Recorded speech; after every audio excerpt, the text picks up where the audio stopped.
Ok tout le monde bonjour, c'est la deuxième fois que j'enregistre ça et pourtant je suis très fatigué. Pourquoi si vous ne me voyez pas? C'est parce que j'ai l'épaule dans un très sale état, faisant donc que, euh, que j'ai pas trop la foi de m'habiller, mettre un t-shirt, faire une vidéo, etc. J'ai même pas envie vraiment de... Enfin j'ai pas... En fait je suis fatigué, donc vous verrez sur ma tête je suis crevé, ce qui risque de baisser le rythme de la vidéo et donc de moins vous intéresser. Déjà que de base ça risque de pas être intéressant puisque je vais parler d'un show qui ne m'emballe pas du tout. Et pour cause, c'est Battleground 2016. Alors je n'ai pas fait de vidéo sur la draft parce que honnêtement il n'y a pas grand chose à y dire. J'ai apparu dans beaucoup de vidéos par contre, ce qui ont fait que j'ai pu dire quelques trucs, notamment en live sur la chaîne Racing Network, donc la chaîne de Thomas, très bonne chaîne d'ailleurs, voilà, petit placement. Sur la chaîne de Zoran aussi, avec très belle équipe, puisqu'il y avait Robin, Loulou et Zoran, donc c'était cool. Et là, pour ce show, donc comme vous le savez, on est limité à 15 minutes de vidéo, et déjà là je suis en train de perdre du temps. 15 minutes de vidéo jusqu'au 29 août, ce qui fait que là, donc je vais essayer de faire court. Et en plus je suis fatigué comme je vous l'ai dit. Mais demain par contre j'enregistrerai une vidéo avec Zoran. Donc là ce sera plus développé. Et on fera sûrement sa review aussi. Donc voilà. Donc si vous voulez plus de développement, vous attendez la vidéo de Zoran et vous irez la voir. En attendant, je vais commencer donc la review de ce show avec le premier match. C'est pas du tout le premier match, on n'a pas l'ordre, hein, mais avec le match pour être intercontinental. Déjà, je tiens à préciser que si on enlève, si je ne fais que les matchs pour les titres, je pronostique que 3 matchs. Et si je ne fais que les matchs pour les titres avec des superstars qui sont dans le même roster, j'en fais 0. Donc comme ça, au moins, c'est quand même fixé. On peut voir quand même que vraiment, la VE, ils nous pondent vraiment de très bons pay-per-view. Alors, le Miz face à Darignan, que j'en attends rien du tout, ça m'intéresse pas. Alors, Darignan, qu'est-ce que j'en pense? J'en pense rien. Son niveau catch, j'aime bien son finish, le reste, j'aime pas. Bob Backlund me saoule déjà. Après, ça lui sert d'appui, donc c'est pas trop mal. Le Miz, niveau in-ring, c'est pas ouf, mais c'est pas mal. Niveau micro, c'est bien. Et Maryse l'avance aussi. Ça veut rien dire. Et après, ce que je me dis, c'est que vis-à-vis de là où seront placés les titres, après SummerSlam, ça mélangera les deux rosters, donc on peut encore faire durer. Mais pour moi, si Darignan gagne, Zack Ryder doit gagner aussi pour qu'il y ait un échange de titres. Même si ce qui pourrait très bien faire la VE, moi ce que j'avais pensé, c'était mettre un titre Cruiserweight et un titre World, et le titre World à Raw, et le titre Mon téléphone qui sonne. Alors on se dit tout, mon téléphone vient de sonner, c'était un truc pour l'habitat, je sais pas quoi, pour les propriétaires de maisons, je sais pas quoi.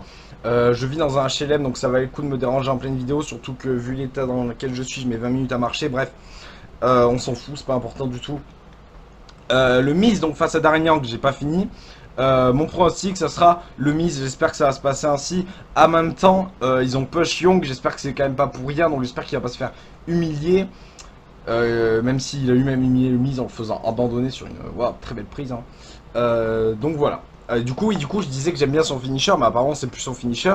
Du coup, il n'y a plus grand chose que j'aime bien chez Darren. Du coup, on va passer au match suivant. On va pas trop perdre de temps, du coup, parce qu'on a déjà assez perdu. Becky Lynch face à Natalia. Pareil, ça m'emballe pas. Face à. Non, en plus, non, non, ça m'emballe pas du tout. Alors, les deux, elles sont plus crédibles, hein. Franchement, je sais pas quand c'est qu'on remonte. Becky a jamais été championne, toujours pas. Et un bon run de Natalia, ça remonte à Fastlane, je crois, à Roadblock. Alors putain, Roadblock. Et à Payback, donc Payback je regardais pas, donc j'en sais rien. Bref, de toute façon, elle aussi c'était raté. Elle est pas crédible en heal en plus, donc voilà, c'est pas top. Ce que j'en pense, c'est que pour moi, c'est Becky qui va gagner, mais je pense qu'on va pas finir entre les deux puisqu'ils sont dans le main roster. Donc que ce soit Becky ou Natalia, c'est pas fini, mais je vais quand même vous dire que ce sera Becky Lynch qui va gagner. Voilà. Je me demandais pas de développement, puisque là j'en ai pas de toute façon. Ensuite, on va passer à un match qui pour moi devrait être pour les titres, enfin qui est logique sur pour les titres puisqu'il y a les champions dedans. Le New Day face à la Wyatt Family. Alors il y a l'histoire donc du plagiat de la TNA. Je vais pas revenir dessus. Pour moi c'est évident qu'il y a de l'inspiration au moins. Et ce qui me fait chier là-dedans, parce que bon voilà, vous me dites oui, c'est normal que ça s'inspire, blablabla. C'est normal de s'inspirer, faut pas critiquer l'inspiration, voilà, vous me faites chier déjà, donc faut commencer par là. Laissez-moi critiquer ce que je veux et dire ce que je pense. Ou au moins vous plaignez pas quand moi je le fais pour vous. Voilà, donc ça c'est dit.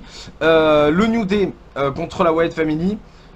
Donc ce segment là, le fameux segment, faut arrêter de dire qu'il était mieux que celui des Hardy, parce que déjà c'était pas forcément mieux filmé, c'était sombre, ça c'est pour l'ambiance je veux bien, mais du coup on voyait quasiment rien, c'était pas génial, il n'y a pas eu d'aboutissement, c'était pas un réel match contrairement à celui des Hardy, il n'y a pas eu de gros spots contrairement à celui des Hardy, bref, donc c'était pas top, et surtout ce qu'on peut reprocher, c'est que tout le monde je pense est d'accord pour dire que c'est de l'inspiration là-dessus, mais Bray Wyatt qui allait nous sortir, qui est l'homme le plus constructif, qui est eu dans cette fédération.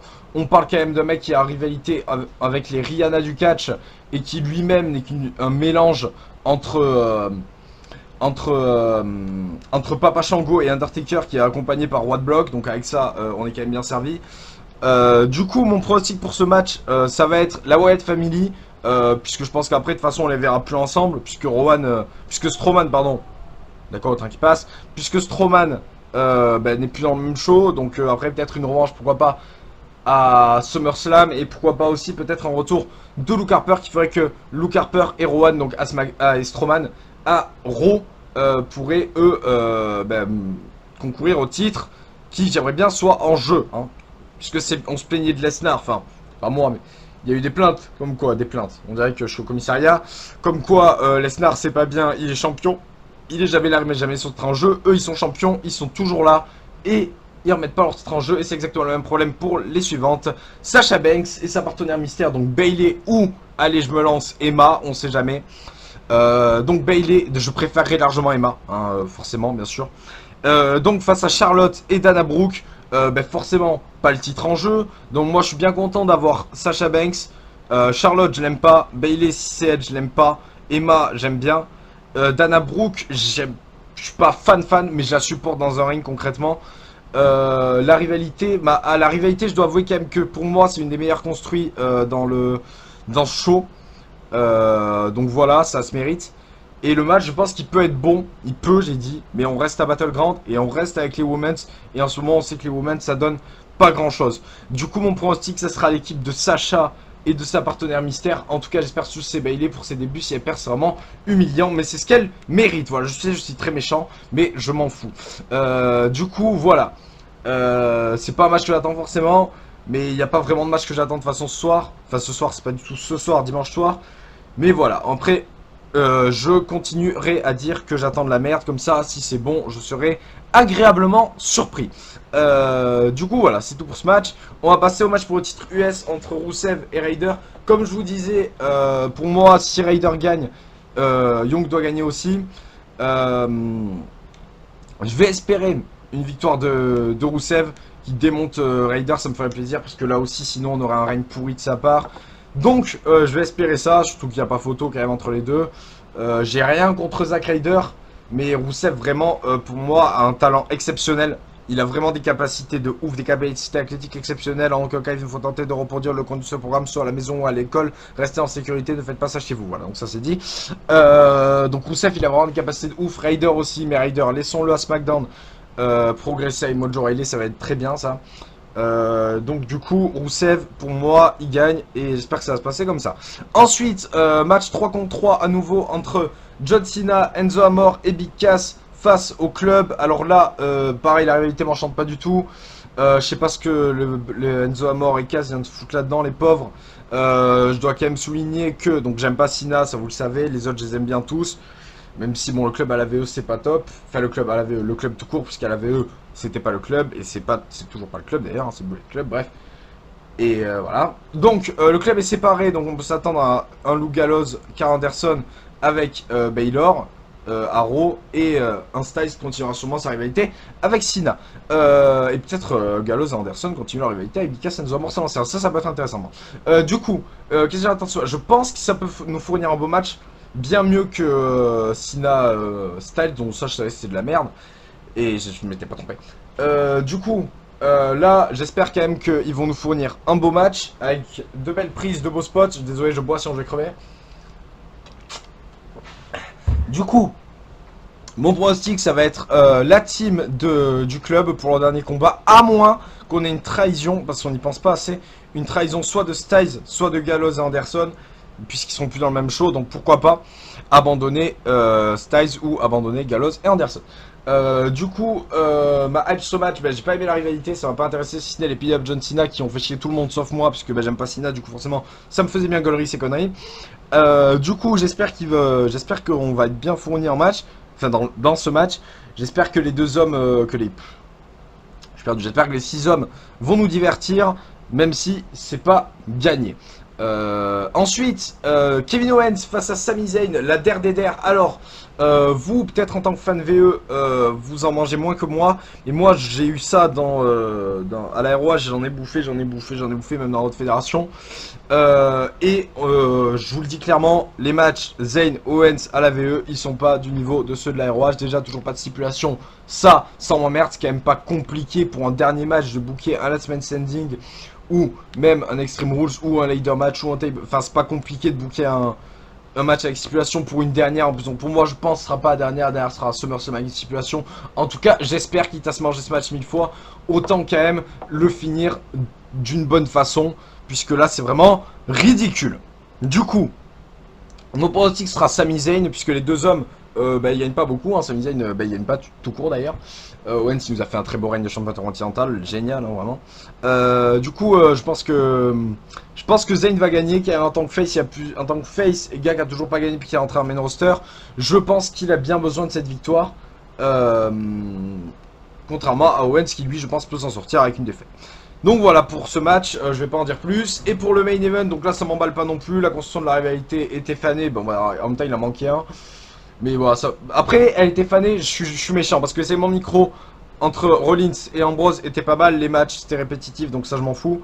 Mais le segment micro était cool, surtout les petits shows qu'ils nous ont fait les deux, donc c'était pas trop mal ça. Roman, j'en attends rien, je pense pas qu'il va gagner. Surtout que Vince en aurait marre, mais ça c'est que des news donc moi je vais pas m'attarder trop sur les news quand même. Parce que bon, on a vite fait de dire beaucoup de choses pour pas grand chose au final. Seth Rollins, je pense pas qu'il gagne parce que j'espère qu'Ambrose va quand même avoir un règne de ce nom parce que sinon c'est vraiment ridicule. Donc j'espère qu'Ambrose va gagner. C'est pas que je suis fan d'Ambrose même si je l'aime bien, mais je pense qu'en plus en tant que champion, il a les possibilités de nous montrer, dans des matchs, notamment avec des stipulations, qu'il a du talent et qu'il mérite cette place de champion, contrairement à ce que peuvent croire beaucoup, et je peux le comprendre quand on voit le travail qu'il fournit à la WWE. Même si on a quand même eu quelques gros matchs de lui, je pense notamment au match face à Rollins, au match face à Wyatt, ou au match face à Luke Harper. Donc voilà, donc ça c'est dit. Qu'est-ce que j'en pense après de plus? Ben, c'est tout. Ça peut donner un bon petit match assez intéressant. Pour moi, ça va être la même chose que donc ces gars-là contre Orton. On s'en rappelle on s'en rappelle tellement que j'ai oublié le show. Je crois que c'est à Payback si je ne me trompe pas. Ça va donner à peu près la même chose, je pense. Sans Orton, du coup, forcément. Donc voilà, je sais pas trop ce que ça va donner, mais je pense qu'Ambrose va gagner. En tout cas, ce qui peut être sûr pour moi, c'est que celui qui ne repartira pas champion entre Rollins et Ambrose sera champion dans son show Raw ou SmackDown. Donc voilà, donc ça c'est dit. Et j'ai fini là-dessus, comme je vous l'ai dit, si vous voulez plus de développement, on se retrouvera dans la vidéo de The Wrestling, la preview, puisque là, je suis mort. Donc je vous dis à bien tard, et je vous ferai aussi une mise au point par rapport à ce qui va se passer au courant de l'année et notre retour, puisqu'il y a beaucoup de choses qui se passent. Donc voilà, sur ce, je vous dis à bien tard, et on se retrouvera bientôt, donc je vous fais des bisous, et voilà. Ciao.